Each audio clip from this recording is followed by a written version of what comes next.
Up until a few years ago, most medium hatchbacks had sort of become a little bit stale, but then we got a new focus on Astra, and last year we were treated to a whole host of cars in the medium hatchback segment. There was a new Golf, a Toyota Auris and a Seat Leon, and there were even revisions before that to cars like the Ceed and the i30, which still looked pretty fresh.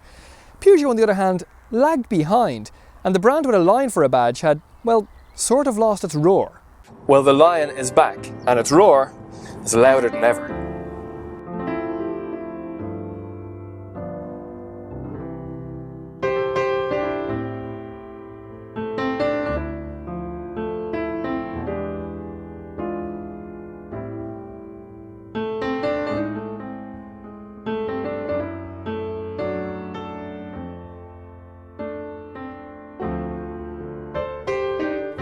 There's quite a lot to get through, so let's jump straight in, shall we? The new 308's body is more aerodynamic. It's also 3 centimeters shorter and 4 centimeters lower than the old model, and it has the most compact exterior space of any car in its class.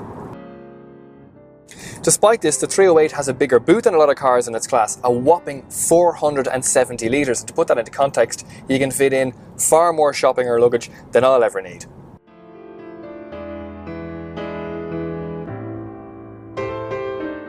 There is a small price to be paid for all of this very clever space trickery, and that is to be found, or not as the case may be, in the rear passenger seats, because there isn't a huge amount of legroom for tall passengers, particularly if they're sitting behind somebody either in the driver's seat or the front passenger seat who is tall themselves. But I did take this up to Belfast with 3 other grown adults, and I didn't find it an issue. But then again, I was the tallest at 6 feet tall. Anybody taller might be a little bit cramped. The new 308 has been on a bit of a diet, and it sheds 70 kilos, that's an awful lot, over the outgoing model, and Peugeot have been able to do that by using a different way of making the car and using new materials. The front wings and the bonnet are now made from aluminium, and the tailgate is made from a composite called thermoplastic, which means that just because the car is lighter doesn't mean that it loses any of its rigidity. This car is still a very safe car in a collision.